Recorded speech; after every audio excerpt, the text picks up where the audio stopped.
la economía. All day long I biddy biddy bum. If I were a wealthy man, I wouldn't have Vamos a to hablar de wear economía. Manuel Llamas, ¿qué tal? Muy buenas noches. ¿Qué tal? Buenas noches. Francisco Aranda, buenas noches. Hola, buenas noches. Nos voy a pedir que hagáis una genuflexión porque estamos ante... Juan Ramón Rayo, buenas noches. ¿Qué tal? Buenas noches. ¿Qué iniciativas tienes para esa incorporación? Bueno, es que cuando te he visto esta mañana en las listas para esa nueva era constituyente que quieren iniciar en el Congreso de los Diputados, la verdad es que no me ha sorprendido.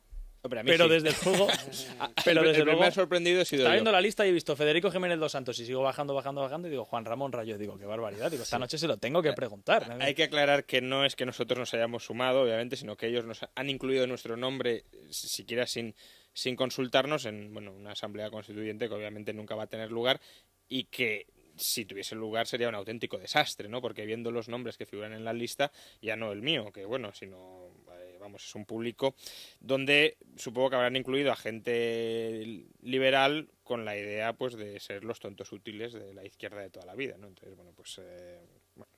si te llamasen, ¿estarías dispuesto a ir a algún sitio? Obviamente no.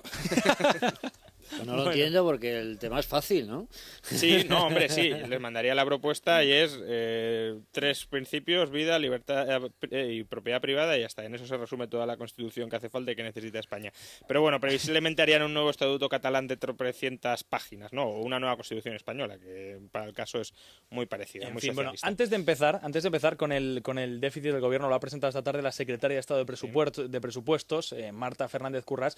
Se dirigía una vez más, porque en el gobierno se fijan mucho en lo que se dice, en lo que decís, y aquí os incluyo a los analistas económicos. Así que quiero que escuchéis lo que decía y lo que recomendaba, insisto, la secretaria de Estado de Presupuestos, Marta Fernández Currás, para los que elaboráis cifras o estimaciones o hacéis cualquier tipo de proyección. Ahí va. Quiero hacerle una serie de precisiones que creo que cualquier analista presupuestario debería tener en cuenta para enjuiciar con objetividad el resultado que les expongo. Tenemos 2 posibilidades. Hacer una mera extrapolación, una regla de 3, un cálculo posible, sin duda, pero inexacto, toda vez que estaría incurriendo en una simplificación. O bien, rastrear el presupuesto e intentar averiguar qué queda por gastar, qué queda por ingresar y cuánto de lo gastado ya certificado en este resultado que les estoy comunicando es gasto de hoy, pero va a suponer ahorro de los meses de septiembre, octubre, noviembre y diciembre. Avisados estáis de lo que tenéis que hacer a partir de ahora. Aquí tenemos a Manuel Llamas, que no ha hecho ninguna extrapolación. Es decir, no estamos hablando de que si el déficit se duplica en todo el año vayamos a cerrar en una determinada cifra, sino que simplemente ha cogido el PIB de la mitad del año y lo ha puesto en relación con el déficit de la mitad del año, y el déficit que tenemos hasta la fecha es del 8,6. Entonces, si cogemos esto en relación, la cifra que hemos conocido hoy, un déficit, un desequilibrio entre ingresos y gastos de más de 50.000 millones, y lo ponemos en relación con la extrapolación, aquí sí, de lo que probablemente sea el déficit de todo el año, sí que es verdad que el gobierno central pues aparece con un déficit del casi 4,8%, que por cierto está 3 décimas por arriba del objetivo para todo el año, y es un 23% superior al mismo déficit del año pasado. Pero claro, aquí pues no sabemos cómo van a evolucionar efectivamente ingresos y gastos a partir de ahora. La verdad es que, a menos que haya un cambio brusco y drástico, los ingresos están cayendo con bastante fuerza. El IVA, por ejemplo, está cayendo al 8 o al 9%, sociedades está cayendo al 15%. Pronto veremos lo que sucede por el lado de los ingresos. Por el lado de los gastos, pues siguen creciendo. Siguen creciendo, y el gobierno lo atribuye en gran medida a 2 partidas. Una, el encarecimiento del coste de la financiación, es decir, como emitimos más deuda y como la hemos emitido a tipos ligeramente más caros, pagamos más por intereses. Tengamos en cuenta de todas formas que esto es una cuantía exigua, es decir, el gasto está en 110.000 millones de euros y esta partida con respecto al mismo periodo del año anterior ha aumentado en 2.000. Por tanto, pongamos las cifras en relación, ¿no? Y luego también a los adelantos a otras administraciones públicas, en particular comunidades autónomas. Adelantos que obviamente, si no hay que volverlos a realizar, es lo que decía Currás, en los próximos meses, pues eso es un gasto que ya se ha incurrido, adelantado, en el que no habrá que volver a incurrir. Problema: Si uno hace el ejercicio de quitar la diferencia entre los adelantos que se hicieron el año pasado y los que se han hecho este año, que son 10.000 millones, y el incremento en el coste de la financiación, que son 2.000 millones, el incremento en el coste de la financiación no habría que quitarlo, pero es para ver la gestión del gasto que es directamente responsable del gobierno, el gasto más discrecional, digamos. Tendríamos que, en estos momentos, estaríamos en un déficit, el gobierno central, del 3,8 en agosto. El objetivo para todo el año es del 4,5. Por tanto, ni siquiera, quitando los adelantos que no habrá que volver a realizar, ni siquiera olvidándonos de que la deuda se ha encarecido, y esto nos olvidamos solo un momentito porque no podemos dejar de pagarlo, estaríamos en el 4,8. Si no, estamos en el 4. Es decir, solo quitando los adelantos estamos en el 4. Por tanto, creer que de aquí a final de año no vamos a rebasar el 4,5 estando más o menos en términos comparables en el 4... me parece... Pero siempre pregunto lo mismo, ¿qué se nos está escapando? O sea, porque el gobierno tiene dos opciones. Una, decir o colocar en un futuro próximo que efectivamente vamos a cumplir el déficit final, que va a ser el 6,3%, y eso lo puede decir, o puede, no voy a decir mentir, pero puede, no sé, engañar a la gente, o espera alguna partida, hay algo que se nos escapa, alguna partida a través de la cual se vaya... Luego vamos a comentar el caso de Grecia, donde están mintiendo todavía con mayor descaro y no por eso dejan de mentir. Hombre, yo creo que hay un incentivo muy claro a engañar, y es que a finales de octubre hay elecciones en Galicia y el País Vasco. Si tú estás diciendo que el déficit se te va un 50% de tu previsión, esos son nuevos recortes que van a venir. Es decir, estás como casi anunciando que van a venir nuevos recortes. Anunciar nuevos recortes antes de unas elecciones no es lo más inteligente para ganarlas. Tampoco es lo más honrado mentir y manipular las cifras, pero bueno, en cualquier caso, parece que es lo que se está haciendo. Entonces, yo no creo que se nos escape nada. Esto es lo que hay, y lo que hay es que la recaudación está cayendo pese a las subidas de impuestos, a las enormes subidas de impuestos que hemos padecido, y el gasto está subiendo, no solo por el mayor coste de la deuda, sino también sube el gasto en personal, los gastos intermedios los consumos intermedios prácticamente no decrecen, las transferencias corrientes, no a otras administraciones, sino pues al resto de agentes económicos, están subiendo. Por tanto, no hay ningún control del gasto público, en absoluto. Hay un descontrol absoluto del gasto público, tanto en la administración central como, ya lo veremos próximamente, en las administraciones autonómicas. Entonces, si vamos sumando, pues claro, podemos cerrar el déficit, en el mejor de los casos, en el 7. Y en un escenario no absolutamente irreal, en el 9, que es, por cierto, en lo que más o menos estamos hasta mitad de año. Tenemos que cerrar en el 6,3 y deberíamos haber cerrado en el 4,5, que era nuestro objetivo para este año. Por tanto, bueno, nos estamos riendo un poco de nuestros acreedores, porque estamos pidiendo que nos presten más dinero, y en lugar de estrechar ese diferencial para podérselo devolver en algún momento, no lo estamos haciendo, como por cierto tampoco lo hizo el gobierno de Zapatero, que fue muy criticado con razón por no hacerlo, por los mismos que ahora están incumpliendo lo que es o lo que debería ser su tarea principal, que es controlar el déficit.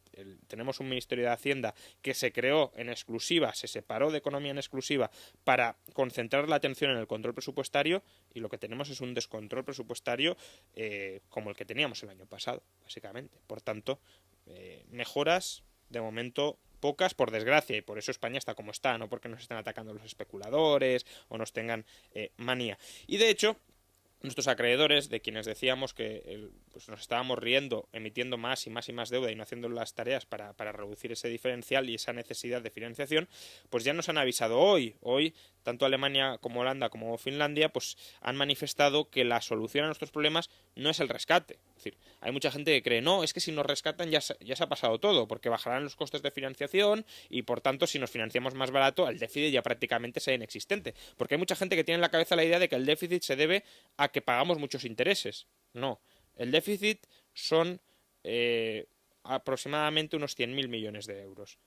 Y el gasto total en intereses a finales del año pasado era de 27.000, 28.000 millones. El total, que todos los países pagan intereses.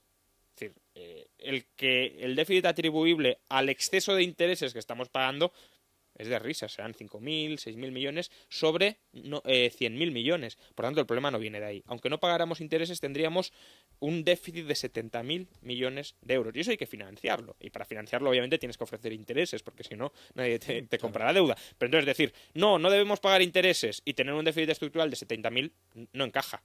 Bueno, encaja como el gobierno griego, ¿no? Que los mismos, como Syriza, que están diciendo tenemos una deuda odiosa, hay que repudiarla porque es ilegítima, etcétera, son los mismos que luego protestan por los planes de recortes y por la austeridad. O sea, usted no quiere austeridad, es decir, usted no quiere cuadrar las cuentas, quiere seguir emitiendo deuda y luego esa deuda dice que hay que repudiarla porque es ilegítima.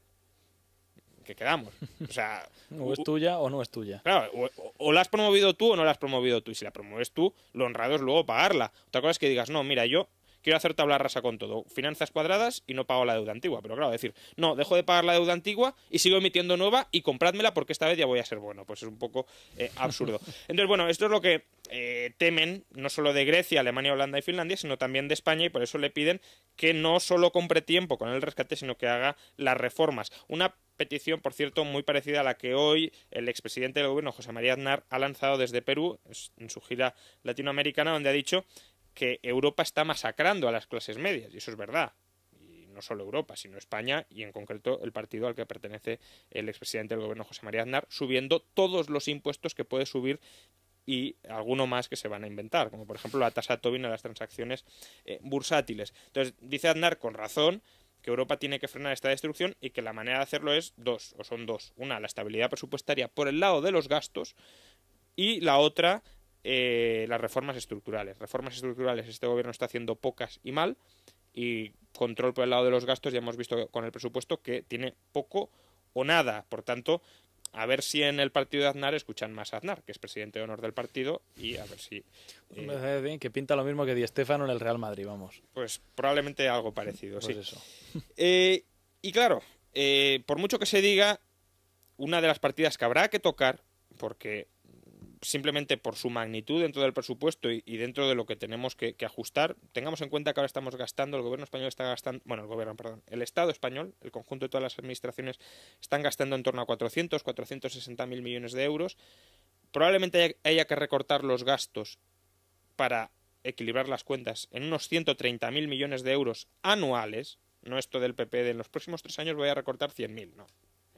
En un año 130.000, porque cuando recortas unos gastos te caen otros ingresos, te suben otros gastos. Por tanto, para eliminar el déficit y tener un colchón de la administración pública sostenible, probablemente haya que reducir el gasto en 130.000.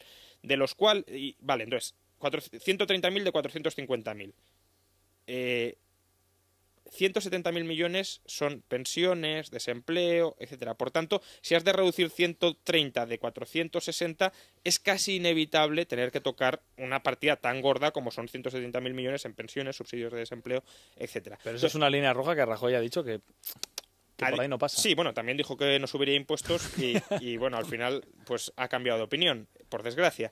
Entonces, bueno, veremos qué sucede, pero desde luego, hoy, por ejemplo, el diario El Mundo afirmaba que las pensiones van a subir un 1% el año que viene, cuando deberían subir o un 2 o un 3, es decir, los pensionistas perderían poder adquisitivo, pero Rajoy podría vender que, bueno, que no las congela, ¿no? Porque, de hecho, si Rajoy cumple a rajatabla su promesa, tiene que compensar ahora en noviembre a los pensionistas por la desviación de la inflación de este Estaba año. en 2,7. Efectivamente, en torno al 3, es decir, serán unos 4.000 millones de euros que tendrá que desembolsar en pensiones, y si le suben otro 2% las pensiones el año que viene para no perder poder adquisitivo previsiblemente, estamos hablando de otros 4.000 millones. En total, 8.000 millones. Eso es 0,8, 0,7, 0,8 décimas más de gasto y, por tanto, décimas más de déficit. Sí. Por lo tanto, si ya estamos diciendo que nos podemos ir al 7 o al 8 y le añadimos otro punto, pues claro, es que ya los cálculos no salen por ningún lado. Por tanto, Rajoy tendrá que tocarlo, no solo por el corto plazo, que también, sino por el largo plazo. Actualmente el sistema de pensiones es insostenible, y es insostenible porque está basado en un fraude piramidal. Es decir, se espera que la base de la pirámide de los trabajadores en activo paguen las pensiones de la cúspide, pero claro, cuando esa pirámide se invierte, a menos que tengas aumentos muy grandes de la productividad de los trabajadores, no da para pagar eso, y de momento estamos en crisis y no parece que vaya a haber a corto plazo un aumento muy grande de la productividad. Ya lo dijimos hace unos días, ahora mismo hay 2 trabajadores por pensionista. En verdad, si incluimos a los parados son más, pero es que a los parados al final los financian esos mismos trabajadores en activo, con lo cual trabajadores en activo por pensionistas hay 2. Por tanto, el sistema ahora mismo ya es insostenible y en los próximos años, en las próximas décadas, la población activa se va a estancar o va a decrecer y los jubilados van a aumentar, con lo cual va a ser muy complicado seguir pagando las pensiones actuales. ¿Y qué reformas previsiblemente se van a hacer? Bueno, hoy Domingo Soriano las comenta un poco en Libre Mercado. Una, alargar la edad de jubilación, adelantarlo, ya no a los 67, a lo mejor a los 69 o a los 70.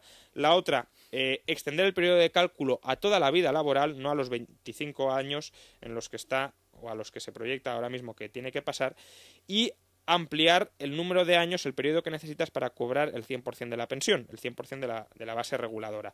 Actualmente está en 35 años, va a pasar a 37 y no es de extrañar que pase a 40. Con lo cual, claro, si nos jubilamos a los 70, solo aquella persona que haya trabajado ininterrumpidamente desde los 30 cobraría el 100% de la pensión.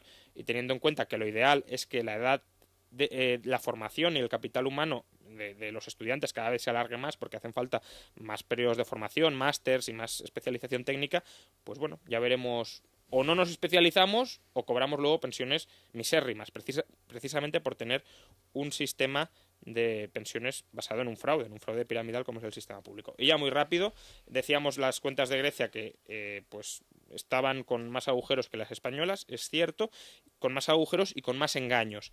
La prensa alemana, estamos pendientes de que se revele el informe de la Troika dentro de un mes, pero la prensa alemana ya avanza que el déficit podría no ser de 13.500 millones como se especula, sino de 20.000 o 30.000 millones. Ante esto, 3 salidas: o nuevos ajustes que de momento no están funcionando porque básicamente no se implementan, o nuevas quitas que no sirven de nada porque ya prácticamente, es decir, el problema de Grecia no son solo sus gastos financieros, o al final salir del euro. Bueno, pues como me quedan 40 años de periodista, tenemos tiempo de sobra para comentar todo lo que acontezca en el asunto económico. Bueno, quería comentar con vosotros el asunto del déficit. Insistimos, 6,3% es la cifra marcada por Bruselas después de unos dimes y diretes del 4,5 al 4,3 al 5,3, al final el 6,3. El déficit de la Administración Central del Estado es 4,77% hasta el mes de agosto, lo hemos conocido esta tarde. Y si no cumplimos con el déficit del 6,3%, ¿qué? A ver, yo comprendo el nerviosismo de la secretaria de Estado, porque es que en este momento yo creo que nos jugamos ya, y por última vez ya, nuestra credibilidad ante los mercados y fundamentalmente ante nuestros acreedores, ¿no? Pero las cifras son muy tozudas, es decir, esto es ingresos menos gastos, como en una empresa o como en una familia. Ingresos menos gastos da déficit. Por lo tanto, puedes hacer 2 cosas: o incrementar ingresos o pensar que los vas a incrementar, o reducir gasto. El gobierno hasta el momento lo que ha hecho es una política de tratar de generar más ingresos. ¿Cómo? Vía impuestos. Y vía impuestos estamos viendo, como ya dijo hace algunos años un economista que se llama Arthur Laffer, que llega un momento en el que, por mucho que presiones fiscalmente, impositivamente a empresas y ciudadanos, llega un momento en el que lo que recaudas ya se va reduciendo, no aumentando. Yo creo que eso es lo que ha pasado en nuestro país. Se ha incrementado tantísimo la presión fiscal que está bajando la recaudación, como estamos viendo con el IVA. Por lo tanto, es decir, lo que hay que hacer, en mi opinión, es aplicar una política de reformas mucho más seria de la que se ha hecho ahora. Yo creo que en las reformas que se han hecho hay una que me ha parecido seria, que es la reforma laboral, aunque hay que seguir avanzando. Y por otro lado, reducir gastos, es decir, tenemos que trabajar en competitividad.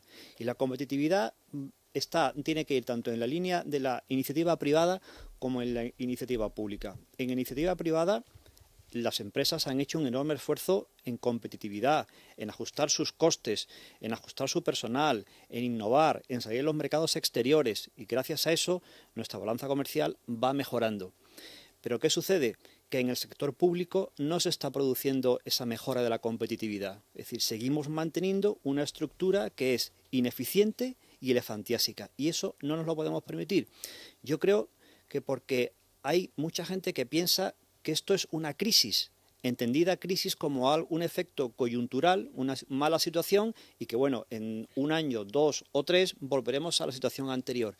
Y yo creo que tendríamos que dejar de hablar de crisis y hablar de un nuevo escenario un nuevo escenario que se ha inaugurado de la peor forma posible porque no estábamos preparados y que tenemos que hacernos a él. Un nuevo escenario liderado por muchísima más competencia, por la globalización, por restricciones presupuestarias, por un crédito escaso y caro, y que por lo tanto empresas, ciudadanos y administración pública se tienen que ajustar. Y empresas y ciudadanos se han ajustado. Administración pública todavía no. Y es decir, eso es lo que están esperando los mercados en este momento y nuestros acreedores. Por eso creo yo que Alemania, Dinamarca, es decir, los países que están diciendo que a lo mejor España no necesita un rescate. Yo creo que sí que lo necesita. Lo que pasa que, claro, es que el rescate no es la solución, porque con el rescate solamente compras tiempo, pero el tiempo te lo van a vender si ven que a cambio estás quitando lastre de gasto. Y el lastre de gasto en este momento, ¿cuál es? Nuestra administración pública. Claro, Francisco, como tú eres empresario y eres optimista por naturaleza, no quieres ver lo que nos puede pasar si eso. Entonces prefieres aportar la medicina.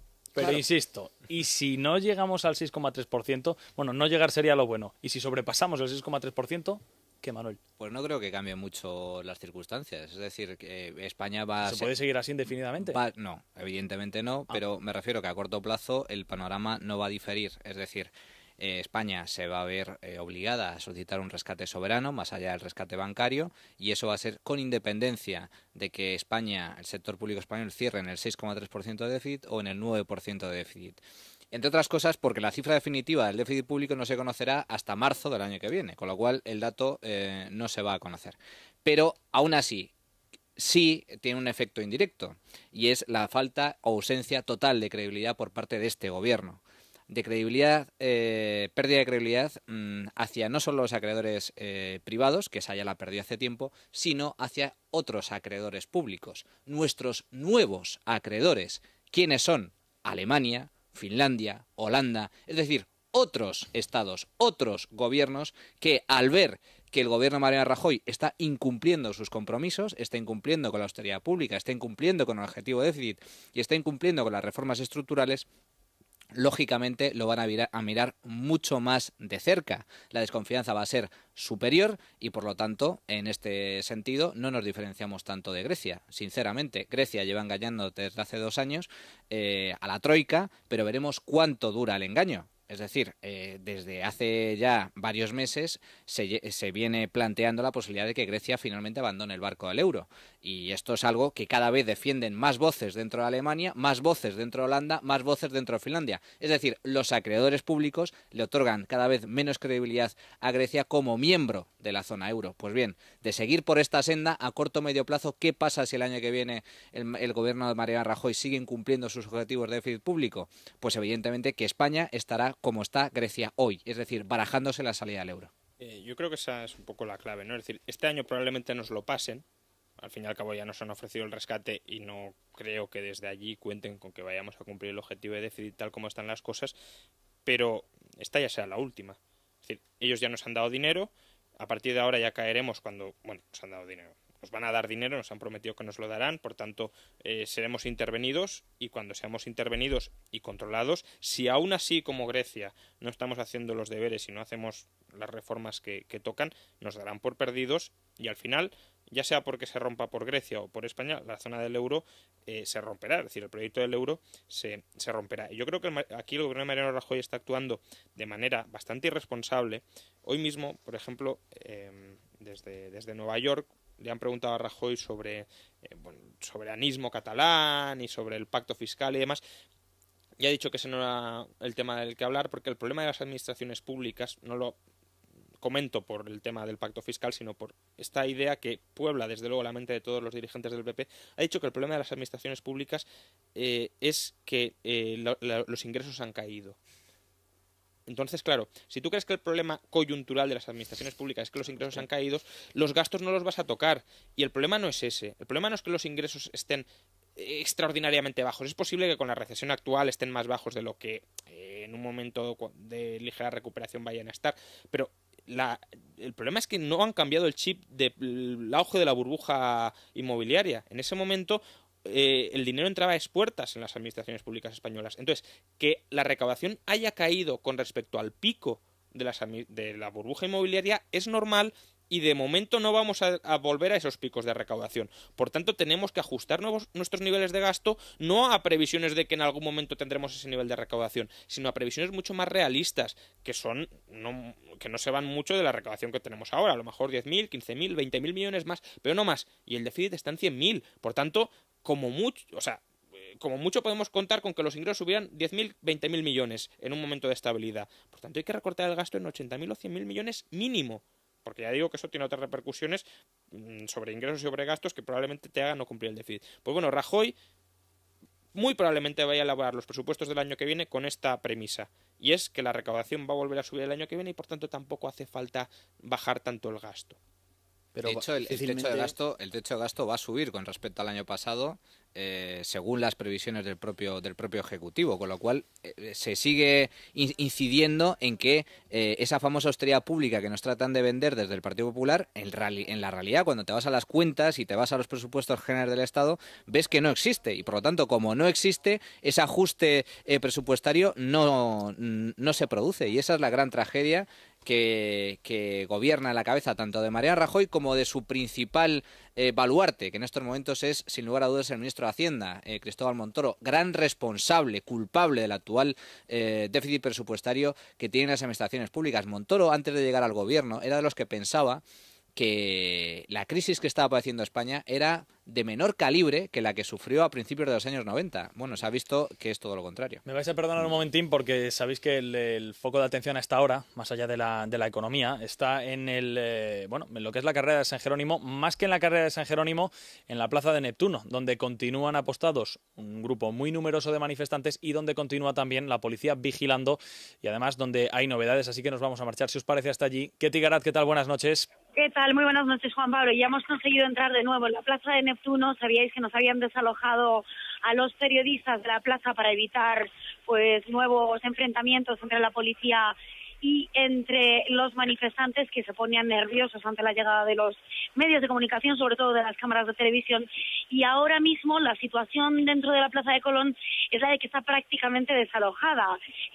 Han dejado a su paso multitud de latas de cerveza, de paquetes de tabaco, de pelotas, de canicas, todo lo que le han ido lanzando a la policía, botellas de vidrio también. La policía nos está separando, nos están arrinconando a todos, también a los periodistas y a los manifestantes, al centro de la plaza, que es donde están, como digo, arrinconando al reducto de manifestantes que queda y a los que visiblemente en breve se va a proceder a desalojar. Hasta ahora lo que hemos vivido es un desalojo a la fuerza y hemos vivido ese desalojo. Hemos escuchado los sonidos de las pelotas de goma, también de las salvas de pólvora que nos han dicho los propios agentes de la policía que estaban utilizando para desalojar, que los manifestantes no querían marcharse de aquí voluntariamente y por lo tanto a la fuerza. También hemos visto muchos gestos de violencia por parte de los manifestantes contra la no solo insultos, sino también que le siguen lanzando esos objetos que os hemos ido relatando esta tarde y esta noche, sobre todo fundamentalmente botellas de vidrio, botellas de alcohol que le han ido lanzando a la policía. Yo creo que queda muy poco para que la plaza sea desalojada. De hecho, el paseo del Prado de dirección Atocha también ha sido desalojado. Hay varios ya furgones de la policía aquí en la Plaza de Neptuno y a lo largo del paseo del Prado. Y como digo, queda un reducto, no puedo deciros el número, pero puede ser a lo mejor de en torno a 200 personas o incluso más, 250, que yo creo que van a ser desalojadas de aquí de manera inminente, Juan Pablo. Bueno, Ketty, pues si hubiera cualquier tipo de novedad allí en la Plaza de Neptuno donde te encuentras, nos vas pidiendo paso. Un abrazo y buenas noches hasta ahora. Venga, buenas noches, Juan Pablo. Hasta ahora. Bueno, vamos con las portadas de prensa, Juan Ramón, que son y 38 y se nos echa el tiempo encima. Sí, bueno, pues una noticia que no hemos comentado, aunque bueno, ya era sabida, ¿no?, que se iba a producir, pero que bueno, aún así pues conviene hacer referencia, es el rescate que va a pedir, ya ha anunciado Andalucía, que va a pedir al Fondo de Liquidez Autonómica, ¿no?, de 4.000 millones de euros. Expansión Andalucía pide un rescate de 4.097 millones de euros. 5 días Andalucía pide un rescate de 4.097 millones de euros. Y a cambio, perdón, Juan Ramón, y a cambio de ese rescate, a cambio de ese préstamo que va a solicitar, es decir, ¿qué va a reducir sus gastos la Comunidad de Andalucía? El Economista titula, lo que pasa es que me parece un poco optimista y de todas formas tampoco es el núcleo del problema, pero bueno, aún así, obviamente hay que recortarlo. El rescate autonómico no podrá pagar televisiones, embajadas o nóminas. Obviamente todo esto hay que recortarlo, pero recordemos que el gasto en embajadas de Cataluña creo que son 50 millones de euros.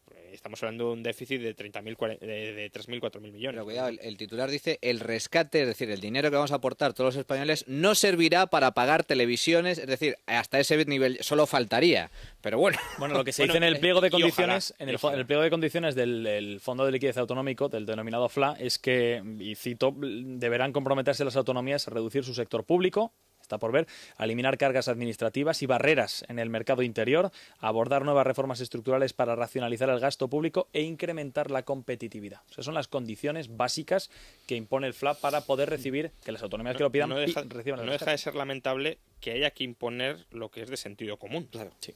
Es decir, yo creo que ahora está más en boga que nunca aquella expresión que dijo, creo que fue von Mises, que decía que un Estado, un gobierno no puede llevar a un país a la riqueza, a la prosperidad, pero sí lo puede llevar a la bancarrota, sí. Efectivamente. Es decir, cuando dicen, ¿qué puede hacer el Estado, qué pueden hacer los gobiernos por la actividad económica?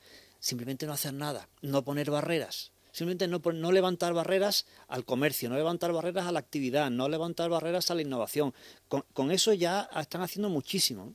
Oye, por cierto, hoy había subasta eléctrica, lo digo por marcharnos con alguna buena noticia. ¿Va a bajar el seguro de la luz un 2%, como he escuchado hoy decir al ministro Soria? A ver, va a bajar, pero que tampoco se animen mucho los oyentes, porque recordemos que en la factura de agosto y en la de agosto, a partir de agosto se va a prorratear la subida del 7% que obligó a hacer el Tribunal Supremo en marzo. Y además, en la de septiembre va a aparecer la subida del IVA, con lo cual, si están haciendo que van a pagar un 2% menos con respecto a la última... Noticia, Juan Ramón. Y de todas formas, no olvidemos que esto es ficticio, porque sigue habiendo déficit de tarifa. Por tanto, decir que va a bajar la luz cuando los costes reales del sistema son mucho más altos, al final es, no pagamos hoy, pero pagaremos mañana. Lo que tienen que hacer es bajar los costes del sistema, fundamentalmente las primas a las renovables, y entonces sí bajar la luz, que será muy provechoso para todos. O sea que es improbable que baje un 2%. No, subirá menos por el momento.